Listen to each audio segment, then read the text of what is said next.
आज हम देख रहे हैं कि एक एक ध्वस्त हो रहा है। हिमालय का उत्तराखंड का खंड खंड हो रहा है, जोशीमठ धस रहा है, हिमालय का बर्फ पिघल के आ रहा है, नदियों का पानी बाष्पीभवन होके उड़ जा रहा है। कैसे बचेगी ये प्रकृति? हम चाहते हैं कि नदियों को तो बहते रहने दो, पर जंगल जिनके बिना ऑक्सीजन नहीं आएगा, ये हरे वेंटिलेटर्स है, ये अगर नहीं होंगे तो कोरोना क्या एक एक वायरस से जीवन ध्वस्त हो जाएगा। जो मूल निवासी है, जिनकी सादगी और स्वावलंबन की जिंदगी है, संस्कृति है, जिन्होंने कभी भी नदियों का पानी बोतल में भरकर बेचा नहीं है, जो आपके अन्नदाता है, किसान मजदूर, जो हर प्रकार के प्रोड्यूसर से निर्माण करता है, वो क्यों संघर्ष करने के लिए आज मजबूर किए जा रहे हैं? ऐसा कॉर्पोरेटीकरण, ऐसा कंपनीकरण, जिससे गौतम अडानी जैसे एक कॉर्पोरेट एक दिन में 1600 करोड़, ही अर्न्स एवरी डे 1600 crores, और हमारे मजदूर मनरेगा यूनियन के साथी भी आए हैं, वो दिन में 600 रुपया भी नहीं कमा सकते हैं। कि टैक्स प्रणाली बदल रही है। टैक्स, अगर वेल्थ टैक्स भी 2% लगाए भारत में तो भी 7.5 लाख करोड़ आएगा हर साल सरकारी तिजोरी में। तो शिक्षा मुफ्त हो जाएगी, स्वास्थ्य मुफ्त हो सकेगा, और भरसाई का इनहेरिटेंस टैक्स भी लगाते हैं केवल 1% अब्जाधीशों पर, सबसे धनिकों पर, तो भी 9.5 लाख करोड़ रुपया आएगा। टैक्स प्रणाली बदल दो, गैर बराबरी खत्म करो। हम देखते हैं कि हिंसा विकास के नाम पर भी हो रही है। किस प्रकार का विकास जो कि उद्ध्वस्त कर रहा है न केवल हिमालय को, न केवल उत्तराखंड को, न केवल कोसी को, पर नर्मदा को भी। किस प्रकार का विकास जो निसर्ग प्रकृति निर्भर समुदायों की जमीन, जंगल, जल, नदियां, खनिज सब कुछ खींच लेता है। और खनिज लेने के लिए तो मणिपुर में हिंसा होती है। वो कुकी विरुद्ध मैती की लड़ाई नहीं है, वो कुकीज की जमीन के नीचे की खनिज संपदा पर जिन गीधों की नजर है, जिनके साथ 2017 से MOUs हो गए हैं, उनको ही वो खनिज हिंसा का मुद्दा बनाते हैं। तो आज हम देख रहे हैं कि विकास के नाम पर किस प्रकार का हमला हो रहा है।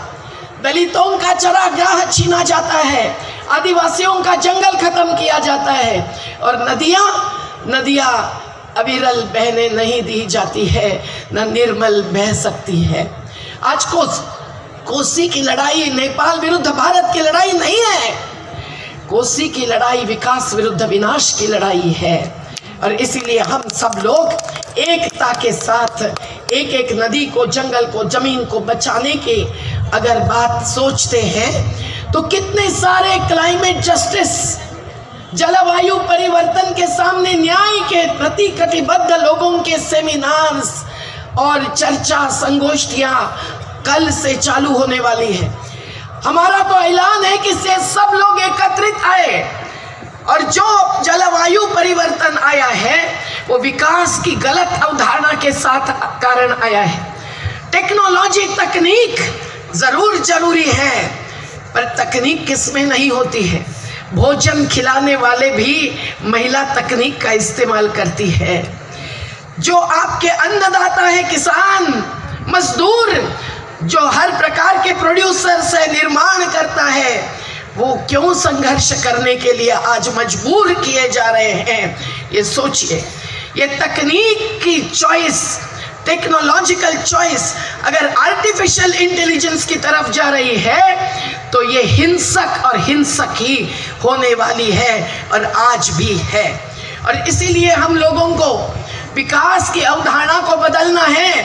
तो हम लोगों को विकेंद्रीकरण, लोकसभा में नहीं, ग्राम सभा में विकास का नियोजन, यही हमारा नारा नहीं, संकल्प होना जरूरी है। हम अगर जल का नियोजन करना चाहते हैं तो कोसी हो कि नर्मदा हो, बड़े बड़े बांध बनाना, तटबंध उनसे नदी को बांध देना, और फिर तटबंध टूटने से कुसहा त्रासदी से लाखों लोगों का ध्वस्त होना, ये हम नहीं चाहते हैं। हम चाहते हैं कि नदियों को तो बहते रहने दो, पर जंगल जिनके बिना ऑक्सीजन नहीं आएगा, ये हरे वेंटिलेटर्स है, ये अगर नहीं होंगे तो कोरोना क्या एक एक वायरस से जीवन ध्वस्त हो जाएगा। लेकिन आज हम बिल गेट्स फाउंडेशन से नहीं चाहते हैं कि कोरोना के बारे में आप बोले और आप कोरोना से उपाय सुझाए। वो तो 42,000 एकड़ के अमेरिकन जमींदार हैं। हम वर्ल्ड बैंक और IMF G20 फोरम पर आए हुए सभी बाइलैटरल द्विराष्ट्रीय संस्था और साहूकार इनसे कुछ सलाह नहीं चाहते हैं। ये हमारे मेंटर्स नहीं है। इनसे अधिक पूंजी लेकर हम क्लाइमेट चेंज से जीवन बचा नहीं सकते हैं। हमको देखना चाहिए आदिवासियों की तरफ, जो मूल निवासी हैं, जिनकी सादगी और स्वावलंबन की जिंदगी है, संस्कृति है, जिन्होंने कभी भी नदियों का पानी बोतल में भरकर बेचा नहीं है, जिन्होंने मछली भी मारी है तो भी पीढ़ियों तक जीवित रखी है। आज समुंदर किनारे के मछुआरे हो कि नदी के किनारे के, हमारे पशुपालक कैटल ग्रेजर्स हो कि फार्मर्स, सभी के साथ जो अन्याय हो रहा है वो अन्याय दूर करके उन्होंने ही जो सिखाया है, जीवन और जीवटता का एक प्रकार का संदेश दिया है, उस संदेश को ही इस विश्व सोशल फोरम से हम लोगों को समाज के गांव गली में, शहर के बस्ती बस्ती में पहुंचाना है। क्या मंजूर है सबको? क्या मंजूर है? तो आज ये फोरम तो नेपाल की सरकार ने होने दिया, हम धन्यवाद देते हैं। भारत में शायद ही होने देते। आज इस फोरम को secretary general of United Nations ने बधाई दी और समर्थन जाहिर किया, हम उनको भी सलाम करते हैं। लेकिन अगर यूनाइटेड नेशंस में भी कॉर्पोरेट्स घुसते हैं तो यूनाइटेड नेशन संयुक्त राष्ट्र संघ का एक एक प्रस्ताव, ठराव, कॉवेनेंट्स एंड कन्वेंशंस कैसे अमल में आएंगे, जिसमें लिखा है कि इकोनॉमिक, सोशल, कल्चरल राइट्स, आर्थिक, सामाजिक और सांस्कृतिक अधिकार को बचाना है। वो अधिकार तभी बचेगा जब हम सब लोग लड़ने के लिए तैयार हो जाएं। आज हम देख रहे हैं कि एक एक ध्वस्त हो रहा है, हिमालय का, उत्तराखंड का खंड खंड हो रहा है, जोशीमठ धस रहा है, हिमालय का बर्फ पिघल के आ रहा है, नदियों का पानी बाष्पीभवन होकर उड़ जा रहा है। कैसे बचेगी ये प्रकृति जिसके बिना जीना संभव नहीं है? वो ही बचा सकते हैं जो आज अपने संगठनों की जनशक्ति है, और जनशक्ति के सिवाय जन आंदोलन नहीं चल सकता, और जन आंदोलन के सिवाय नई दुनिया, परिवर्तन नहीं आ सकता है। ये हमारा सबका मानना है। क्योंकि आज कॉर्पोरेटाइजेशन, कंपनीकरण, जो शिक्षा में घुसपैठ करके शिक्षा नीति को बदल रहा है, जो स्वास्थ्य में घुसपैठ करके लोग मृत मौत के कगार पर ढकेले जा रहे हैं, लेकिन उनको संभव नहीं है स्वास्थ्य का अधिकार भी लेना।